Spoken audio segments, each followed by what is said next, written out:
the process improvement methodology and the continuous improvement and the PDCA and the cycle of process improvement is consistent no matter what the process is. So other than having to maybe change your message a little bit, I went from a for-profit at Starwood to a not-for-profit here at San Diego Zoo Global. But other than that, the way that you apply process improvement is exactly the same. So whether I'm dealing with, a group of animal keepers and an animal, the process is what's focused on. The process improvement is changing the steps of the process. It's the exact same thing as we went through at Starwood in hotel operations. Welcome to the Just-in-Time Cafe GoLean6Sigma.com's official podcast, where we help you build your problem-solving muscles. We share best practices from over 20 years of success, helping organizations from the Fortune 500 to small and medium-sized business to government achieve their goals using Lean Six Sigma. Hey, Elizabeth, how are you today? I'm awesome, Tracy. How about you? You know, life's pretty good right now. Well, it's great. This is our first spring podcast, so I'm quite excited about spring. How is that? Why is that, Elizabeth? Because you live in Cape Cod? Yeah, I mean, it's rebirth. It's time to get to work. It's get out there, the winter's done. You get out of your house, things are starting. I know you're in California. You've been outside the entire winter, but I haven't. I do understand what you mean, though, because just yesterday we found 2 birds' nests being built in our yard, and that was really exciting to see. And we only see that in the summer, so that's nice. It's a nice connection. Well, in honor of spring, I brought us a bouquet of tulips. So how about you grab the menu, and I will meet you in our private dining room. Awesome. I love tulips. They're like my favorite flower. I'll see you in a minute. Okay.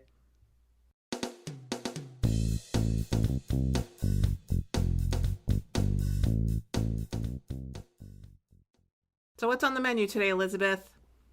All right, Tracy. Today's appetizer, we're going to review an app, and it's Bad Grammar's antidote to the to-do list, right? Ooh. So that'll be an interesting one. We've got for our bulletin board, we're going to discuss what Vitamix discovered when they put lean in a blender.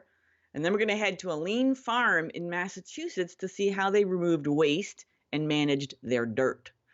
Tools of the Trades, this month's book, we are going to discuss Daniel Pink's To Sell as Human. We're going to find out what we've all got in common with used car salesmen. Ooh, yucky. I know. Special request, there's a Q&A about whether or not Toyota's chief architect of the Toyota production system was a student of Dr. Demings. We're going to find that out.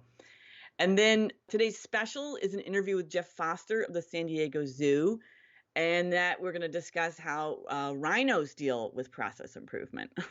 Rhinos, wow. You better get them on board because that's a lot of weight to be moving around.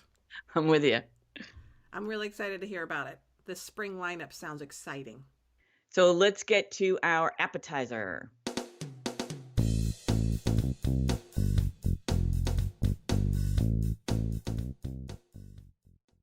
So tell me, Elizabeth, how is bad grammar going to motivate me? It already did, Tracy. So this is the app from the website I Done This. There's the bad grammar, right? Mm-hmm. I Done This. I read about it in a book called The Coaching Habit. You turned me on to that by, I think it's Daniel Bungay Sandyer.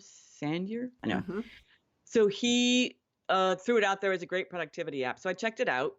And this one I would say is the antidote to the to-do list because it focuses on what you've done. And it takes advantage of that human emotion, that pride in accomplishment. And this reminded me of a great point. One of the presentations when we were out at that Lean conference in San Diego, I went to one on Kanban boards, personal Kanban boards, using it to manage your workload. And he pointed out that sometimes people have to-do lists, and then they do something that wasn't on their to-do list, and then they go back and they write it in just to cross it off, right? Have you ever done that? Yeah. So I do that all the time. I love that. So these guys took advantage of that and just said, let's focus this on, this sense of accomplishment. So, you and I have been testing it out, and I liked seeing that your completed task came through. And one of them said you had scheduled the kids out of the house for the podcast recording. Very very cute. Kind of important because unfortunately I've learned the hard way that you can't record a podcast when the kids are around. Good learning, but great. So I saw you kind of in action. Like I knew you were preparing for today too. It's great for teams, for Six Sigma teams. They can manage without bossing each other around. Just say, hey, since we got out of that meeting, here's what I've done. I did all these action items, from the action item list we left with. And they got it from a Harvard study called The Power of a Small Step. So these little things sort of provide that momentum, and it's support. And I like that. I really like it too. I think it really definitely can change team dynamics, change it up for people. Because I think in meetings, sometimes it's all about, did you do this yet? Did you do this yet? Did you do this yet? And this is really saying, look what I did. Look what we did. And feeling good about celebrating some accomplishments is what people need sometimes. I think sometimes we don't get the recognition, or we don't acknowledge the recognition, and people feel a little drained. So I think this is a great way to say thanks and say, hey, look at what everybody's been doing, and use it as a positivity thing. Absolutely. And I'll say one last thing about it. At first, whenever time I went on, there was a little pop-up, person saying, hey, if you need any help, I'm here for you, and giving me tips. And I started to feel like it was a little close to that Microsoft paperclip that used to tap at you. But I told him, I said, I think I'm getting too many of these, sort of reminders and tips. And I got a response, and he said, I lowered the number of times, I reacted to that. So I've adjusted it for you. They're really responsive. It's kind of cool. That's neat. All right. Yeah. So next up, let's go to our bulletin board. Sounds good.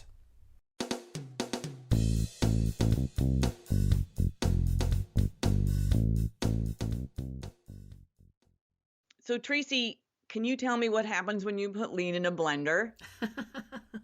Absolutely. So I think there's a double meaning here when we talk about lean. This is about Vitamix, the blender company, high-end blenders, and a lot of people purchase these expensive blenders because they want to be healthier. They want to be able to make juices and smoothies at home in a convenient way and they're willing to spend money on a high-value product. And so you're putting lean stuff in a lean blender, and Vitamix is implementing lean in their organization too.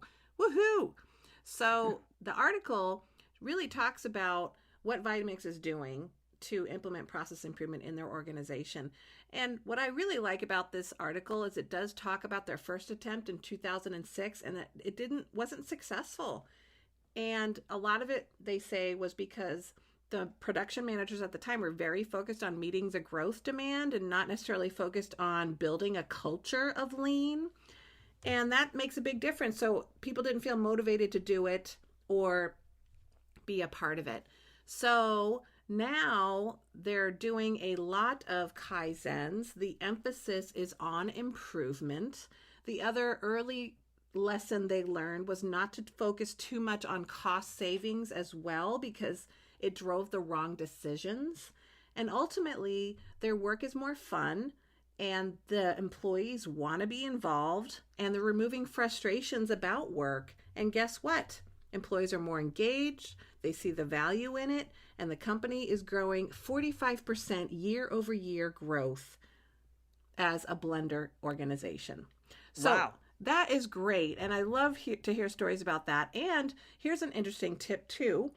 Vitamix is doing a lean tour during the Industry Week Manufacturing and Technology Conference in Cleveland, Ohio on May 8th and 10th. So, hey, if you're in that area, you're going to this conference, go check out Vitamix's lean tour.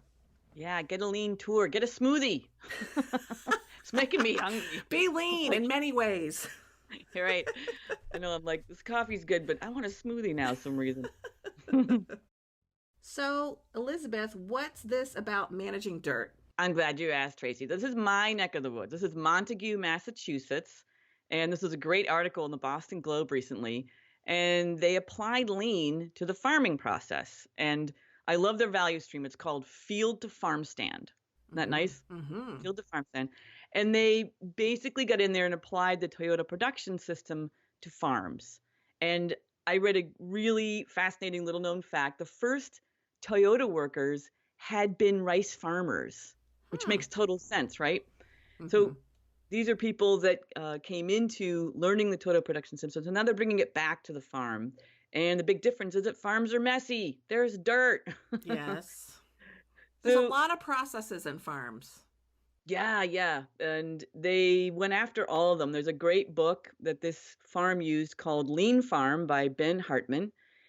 And the first thing they did was listen to the voice of the customer. And I love that. And their customers are local restaurants, CSAs, which stands for Community Supported Agriculture, and farm stands. And they're responding to competition. There's more and more CSAs, there's more farm stands, and there's people struggling to sell their stuff. So now big change was offering only what customers were asking for. So they started growing like hard to find veggies for local chefs, which helped with the competition. They also cut down on the amount of that they were growing, right? So they were growing stuff people didn't necessarily want. So they've really focused on what are people really asking for from these restaurants, and they focused on stuff that was more profitable to grow. So they were growing less and making more money. And then the whole thing ends with like 5 nice big takeaways. So one, and this will be familiar to you from any organization you're ever in, which is put every tool in its place. Clearly they did a lot of 5S, whether they were surrounded by dirt or not, they had to do a 5S for their tools. Farm for your customers, I just described that. Cut production waste, reduce packaging, right? Use multi-purpose equipment and reduce movement. So they didn't need to package everything, right? So a lot of things were open or just have people use their own bags, things like that. Reduce management waste. So replace low profit crops with the high profit. Don't over order their supplies. And then simplify farmers market sales. So they don't bring too much produce. So they're really paying attention to what people buy. And then instead of weighing stuff, they would put it all, some nice grab bag together and say, buy the bag, right? Give you an option to do it that way.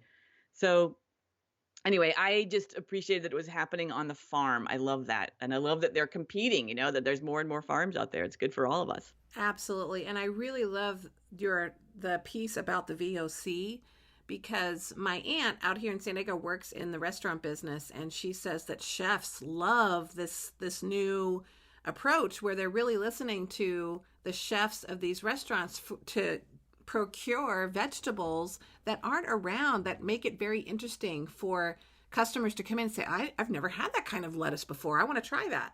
So yeah. I think that's really interesting, and kudos to Lean Farms, because they're helping our palates all over America.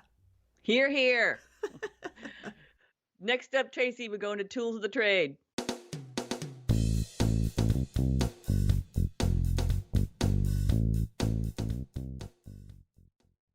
So tell me, Elizabeth, I'm dying to know this. How do we have something in common, most of us, with used car salesmen? So this is the book To Sell Is Human by Daniel Pink. And I think most people know him for the book Drive. And that was about what truly motivates people. And that was a great book. I like the way he writes. And this one maintains that we all need to get better at selling. And I think the way I understand this better is that he's really getting at our need to influence others. And that's a huge deal in process improvement. We're constantly coaching teams to not just run out there and tell people what's right or how to fix stuff, but to think about how they work with others so that they are influencing people in such a way that they're interested in the project and owning it and part of it. So he points out that selling, back to the used car salesman, we perceive it as manipulative, but the techniques he's offering, they're really more practical. They're not on the sleazy side of the influence bandwagon, right? Because you can cover a lot. I think he comes back to things like, you should listen. You should focus on your ability to listen to others. And that came up again in a last month's book, Frank Sesno's Ask More, the lost art of inquiry. So those points, I think, are really worth taking in new ways to be a better listener. Brevity, he's big on that, right? So after reading this book, I got really good at thinking through the titles of my emails, like really putting what's the request? What am I really asking somebody? Let's just put it right in the title of the email. They can see it right away. If they want more, they can read the rest of the email, but they know right away what I'm asking about. So he's already kind of altered my habits there. The other thing I like that he talked about is he went and took some improv courses. He did tons of good research for this book, lots of studies that he got into and took away from. But the improv class, back to listening, he highlighted the technique, and I used to do improv way long ago with Improv Boston, but the technique and the thing we would practice was yes and. Mm-hmm. And that's to have that in your mind when you're talking to people. It's very basic. It's the opposite of no but. It means you have to take in what they're saying and add to it. So if you have this mindset of yes and, it will encourage conversation. It also causes you to listen to what that person is saying such that you can add to it. So it's a very simple thing, but after learning it on the stage, it just altered the way I interact with people. There's so much I learned in improv I used in business, or I use in business every day. Mm-hmm. So I think those were really cool. And I know you read it too. What'd you think of it? I really like this book too, and I think mostly it's really saying, hey, you may be in sales and not know it, and don't react negatively, because it's not a bad thing. And he's selling us on why we're all in sales, I think, and I think it's a paradigm shift. It's really saying we're not all used salesmen. We're convincing people of our ideas and our opinions. We might be getting someone to align with our business strategy. We may be helping people shift strategies. He even mentions that an airline gate agent he convinced to switch to a window seat. And I'm reading this and I'm thinking, I actually just went on a horseback riding activity this weekend, and when I called originally, they said they were booked. And I said, but it's my birthday. This is the only thing I want to do. Are you sure? And he goes, let me call you back. And in 10 minutes, he called me back and he said, we got somebody else to come in. We can accommodate you. So I kind of felt like, I guess in his definition of selling, I just did that. And we're always doing it. And he said, now, if you embrace that idea, now here's a couple of other things you can do to be really good at it. And so I really liked that. And I think one of my favorite things about the book is he talks about, if you are going to be in sales, make your messages meaningful, purposeful, and personal. And he talks about emotionally intelligent signs. And so a good example of this is, he's telling these stories about, we're having a hard time with people picking up after their dog goes to the bathroom. And so instead of just saying pick up after your dog, the example he used was pick up after your dog, children play here. And I thought that was interesting because it really does trigger a different reaction than the first sign. And I'll just share one last example. And I was thinking about where I've seen signs like that. And my sons are playing Little League baseball. And on the way to the baseball field, there's a sign that says, drive like your kids live here. And it could have been just slow down, but it wouldn't have had the same effect. And so guess what? I guarantee every person coming around that corner is driving like their kids live here. So I really liked that. And it was really just an interesting way to say, be emotionally intelligent when you communicate. He's slipping in the purpose, not just the to-do, not just the task, but why. Yes. And that's so key. So that was pretty Love impressive. I really liked that. Yeah, good book. Recommend it. Really helpful for teams looking for techniques to influence others, help get your improvements happening.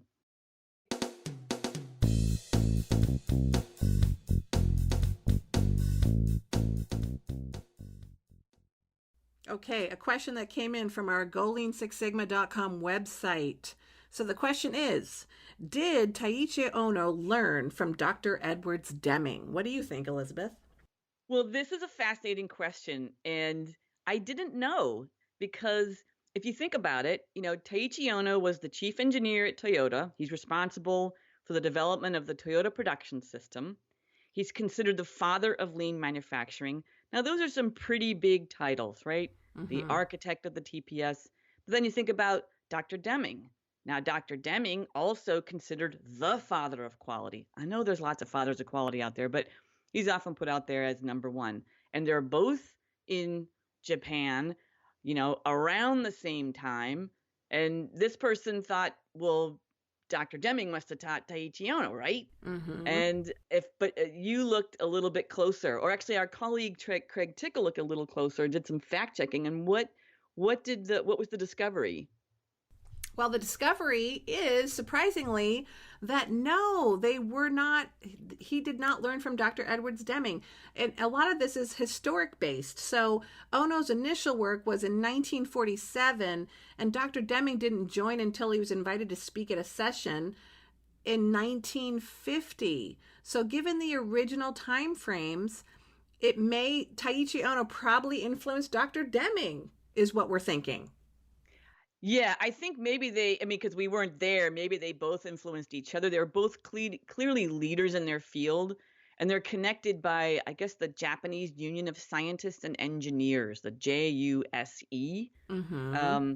So that's where they may have connected, but it's different years. You're right. So it's interesting. There's an assumption in there, but it sounds like they knew of each other. I wonder, who really influenced who, but the suspicion is they influenced each other. Mm-hmm. Yes. Next up, today's special.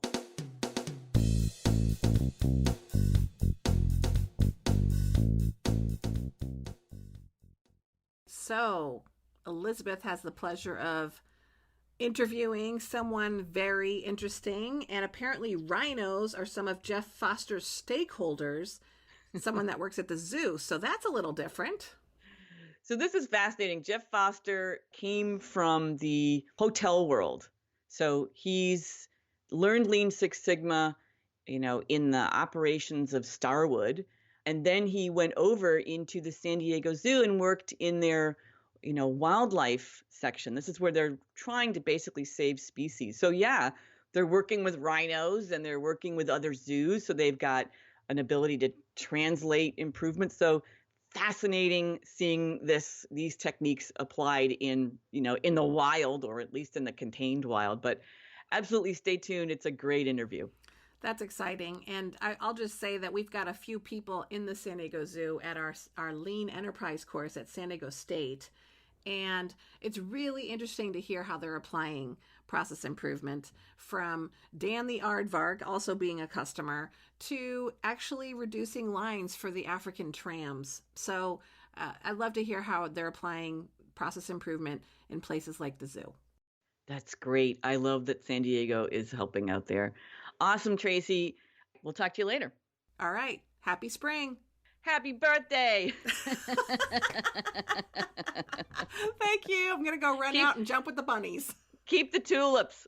Thanks.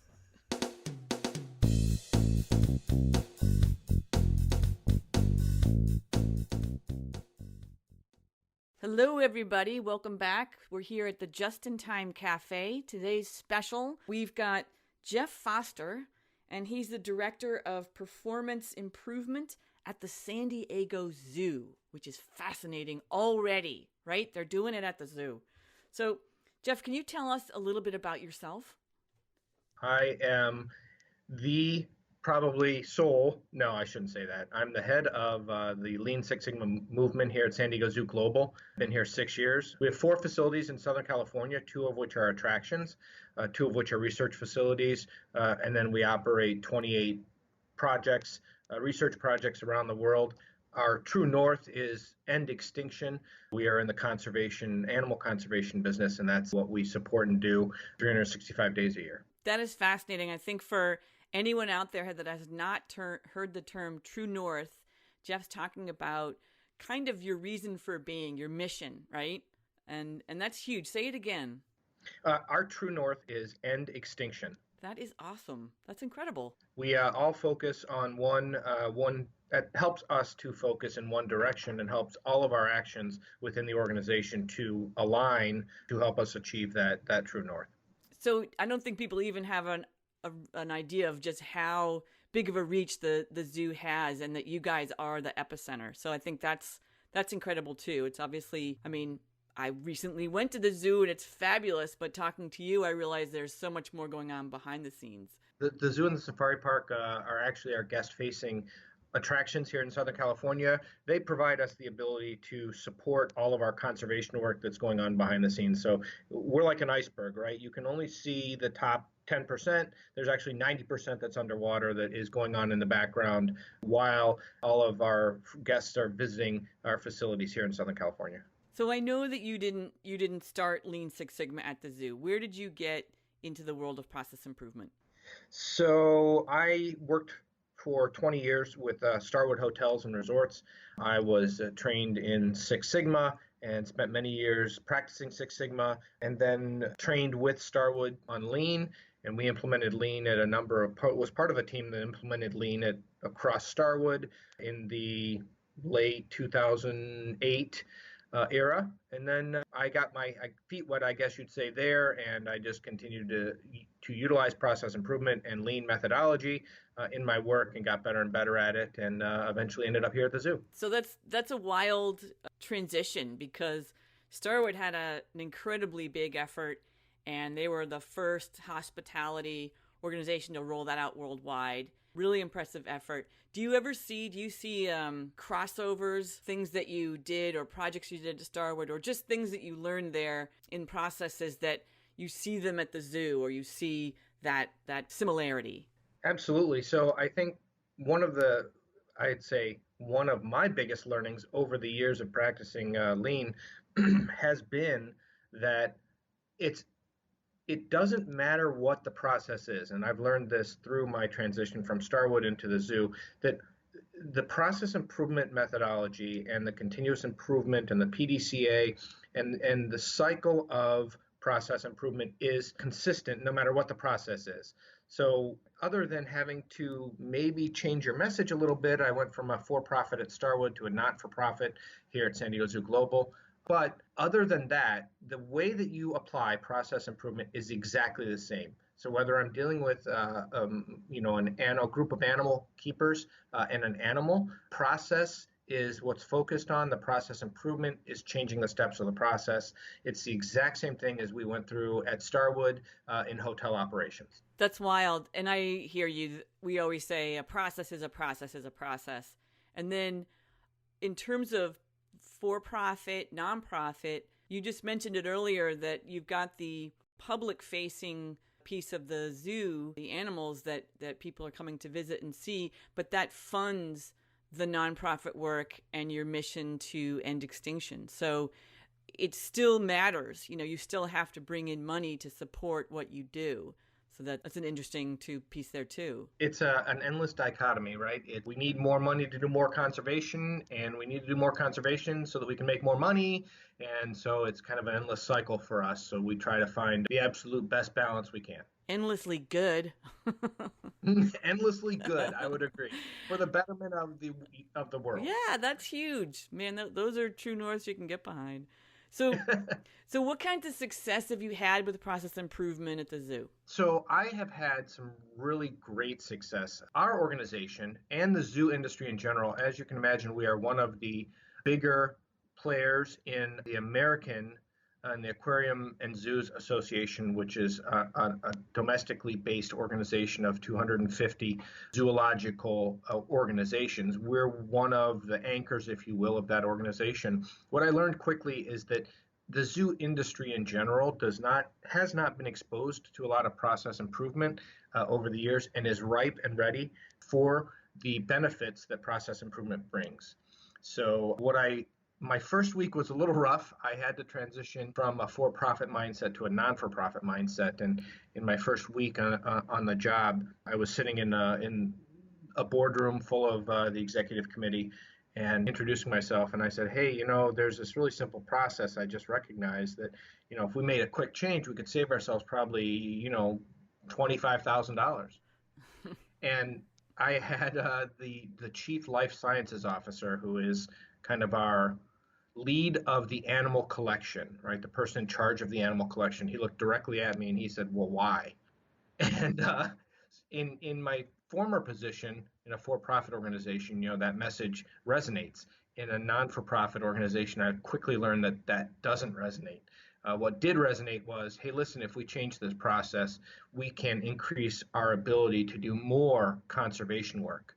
Then I started to get a lot of people behind me. So once I learned that lesson, plus the timing in the, like I said, the zoological industry and across the multiple members of the association we're part of, I quickly found reception for not only the process improvement methodology, but how to apply that in all sorts of different areas that did have pain in some of their processes, and they were anxious to see results. So I've had a great deal of success across many areas of our organization. I'd like to say horizontally across the org chart versus vertically in the org chart. And I've had a lot of great successes. A lot of great projects have come out of it. We've learned how to care for animals better through process improvement. We've learned how to provide greater guest satisfaction through process improvement. So we are really making a lot of great strides, and I'm looking forward to actually building a center of excellence in 2018 that we will be able to start capturing the results of our projects and be able to make those transferable to other organizations. You said some great things in there, some things that hit nerves, I think, in other places. Like you mentioned, first saying, hey, I can save you $25,000 and thinking everyone gets that. Why wouldn't you just go save the 25 grand? And what you realized then, what you had to immediately tie it to the mission and I find that's true across all improvement projects. Like we're constantly working with folks they'll give like a target, like we want to, lower the mistakes by this much, or we want to, save 25 grand. And they often don't tell people why. And I think that gets people interested and motivated if you can come back to the why. And that's what you did there. Yeah. We get a little myopic sometimes in trying to solve our problems, right? We get because we're talking with process owners, their world, if you will, is the process and where the pain is, but not so much how that fits into the bigger picture. And it's always important for me when I go work with a group to help them tie that back to our true north and why are we doing this and what are we doing and what's our goal, how to identify what we know and what we don't know. Yeah, that's really good. It's good practice for everyone. So I just think even though you have a really, one of the more impressive true norths, mission statements, purpose than most, it still matters. You still have to come back to that and raise your head up, raise people's awareness up, because there's folks around you, you're asking them to do stuff and they're kind of going, well, why? Really, even if your organization doesn't have as well a defined true north as somebody else, having any direction, right, and aligning your process improvement to that direction makes a big difference, right? Because sometimes we change for the sake of change versus aligning the change to help us get further along towards our goal. Yeah. The other thing you mentioned was that you work across the org chart, and I like that image. We always see, the org charts. There's lots of org charts. They show the sort of hierarchy, whereas what's important to us is that horizontal movement, right? Like what happens across the process because they cross through departments, and that's what we're always tasked with doing, looking at the end to end. And every process is attached to another process, so inevitably you're affecting somebody in another department in some way, either upstream or downstream from your process. And it's important to understand when you do that improvement how that's going to affect that upstream and downstream area or process. Mm-hmm.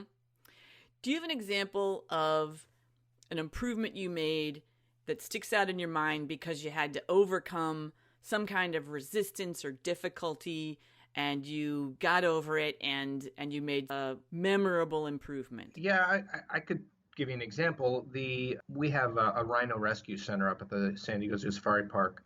And that rhino rescue center is a breeding facility as well as a conservation project for rhinoceros.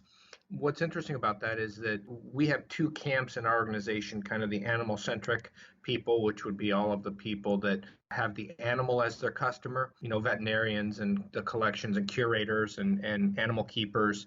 And then we have the guest-centric people, which have the guest as their customer, and that would be all of our guest-facing admissions and food stands and merchandise and those type of things. Anyway, we frequently have we have a lot of crossover between those two, but we frequently have differing points of view from those two different camps. So at the Rhino Rescue Center, we had a lot of conversation about a particular conservation project we were involved in, a rhino reproductive project. And in past years, to treat rhinoceros, right, if you were going to artificially inseminate or you were going to collect blood sample from a rhino, right, you typically would have to anesthetize the animal first. The problem with anesthetizing animals is that you have to do that over and over, and it becomes detrimental to the health of the animal. So you have some argument about the value of having to anesthetize the animal. So we got to talking one day and we said, hey, listen, what if we could train the animal to allow us to take blood without anesthetizing it, right? So we'll teach it to walk into this tight space, and we'll teach it to stand still, and we'll teach it, while we take this blood sample, we'll teach it to accept that as norm. And we began to train that. The fascinating part of that is that the animal-centric people are like, no way, you can't do that. And here's 100 different reasons why, and we've never done that before, and we've never had to do that. We're a 100-year-old organization, and that's not what we do. And as we worked through all of those I can't and why not, we found that, hey, maybe that's possible, right? And at the end of the day, we ended up training the rhinoceros to walk through this, well, it's called a chute, a squeeze, and they stand there while the blood is drawn, and that's preventing us from having to anesthetize the animal and allowing us to continue our conservation work on the reproduction of the rhino. And it was a great opportunity to not only overcome the resistance, but to innovate and establish new process and new precedents that now that squeeze concept is used across multiple animals, across multiple organizations, domestically all over the country. That concept of training an animal to do a medical procedure without having to anesthetize it has been applied to a large variety, from gorilla cardiac ultrasounds, elephant foot treatment. So it was a great opportunity for us to get past all of the resistance and all of the, well, we've never done that before, and all of the naysayers, if you will, to be able to overcome that and establish a standardized process that would allow us not only to transfer it across multiple animals in our organization, but transfer it to other organizations also. That is fascinating, because I know Starwood, if you guys had something that worked for check-in, right? So you had a process that you were able to better man the front desk, just apply labor the right way, look at the demand, when guests were there, and then you could transfer it across, 800 properties if that worked. And now you're in this position where you did something for one animal for one procedure, right? So you had rhinos and it was just to draw blood. And that we call it, translation opportunities. You were able to translate that not just to other animals, but to other procedures and then to other zoos. So that is massive. The effect there was huge. Yes, and it doesn't come. It sounds really great when you say it like that, and easy. It sounds really easy, but the reality is that was pushing rope uphill for a long time before we got to that point. So, and I think that's true also when you were dealing with properties. It sounded easy, but it was like, well, we're different, so everybody's different, right? Exactly, and then there's always a pushback about our customer can't really tell us if that's acceptable or not acceptable from a standard standpoint. And we spent a lot of time having a lot of conversation and a lot of trial and error, a lot of PDCA kind of process work before we got to that point. So it was definitely a hurdle for us, and has provided some absolutely amazing benefits. That's exciting, and that's a great window on kind of what's happening at the zoo, right? That's the work that you're doing. That's what improvement looks like. So it's pretty cool. Yes, it's a good evolution. It is. And then I ran into you at the Lean conference out in Carlsbad, California. And I was wondering, what are some of your influences if you think about your Lean practices? Who have been some of your bigger influencers? I think I've had a lot of influencers. I think maybe you learn as much, or I have learned as much about what not to do as what to do. So I've appreciated a variety of experiences I've had with both good and bad. And I would say, that way back in the beginning, I guess, of my process improvement journey, I think that I appreciate the people who even saw that quality in me when I knew nothing about it. So I've had a variety of mentors along the way that I would probably attribute to my success. That's a really nice statement. And I think that's a good message for anyone mentoring somebody new to process improvement out there is, see that quality in others, see that potential. Because what you're doing now is impacting not just a lot of people, but obviously a lot of animals that are in danger of extinction. And I think that's incredible. It was funny, the very first conversation I think I had with anybody about that, I was working in a hotel property, and my general manager said, well, he had some Six Sigma training in his previous life. And he said to me, you're kind of doing it already. Problem solving and PDCA, we call it PDCA, but really what you're doing is, hey, you're planning to make a change, you're making a change, you're seeing what impact that change had, and then you're making adjustments to that change if you need to reach your desired outcome. He said, it's kind of what you're doing already. He said, we're just going to formalize a little bit by giving you some more training. And I thought that was amazing. And I use that analogy in a lot of conversations I have with process owners in our organization, is that, hey, you're kind of doing a lot of these things already just by instinct. So it's a good foundation, and it automatically helps build credibility for me, especially when people may be resistant to somebody coming in who, with some magic that they're going to apply. It's really good for me to get my foot in the door with people that are tenured in the organization and maybe ultimately resistant. Mm-hmm. You bring up a phrase to mind that I heard, I don't even remember who said it now, but it's not rocket surgery, right? Yeah, it's definitely not. It's not. And how nice to set that stage that this is problem solving. This is nothing that you can't do, and make it accessible. So I so appreciate your taking the time to call in to us at the Just in Time Cafe. And how would people get in touch with you or communicate with you if they wanted to? The easiest way to get in touch with me would be via email. My email is jfoster@sandiegozoo.org. And I am more than happy to respond. I would love to hear from you and get feedback from you and be able to share feedback. I think that the more networking we can do as lean practitioners, and the bigger our foundation we build, the stronger our process improvement skills become. So I invite all of you to reach out to me, because I think that I become a better practitioner through your questions and feedback. So I would really appreciate any of that. That's a lovely invitation. Thank you, Jeff Foster. Thank you all for listening and tuning into the Just in Time Cafe this month. Please tune in to hear us again next month. Take care, and goodbye, everybody. Thank you for joining us for Just in Time Cafe. Visit golean6sigma.com/podcast to share your feedback or listen to more podcasts. Also, please subscribe to Just in Time Cafe on iTunes.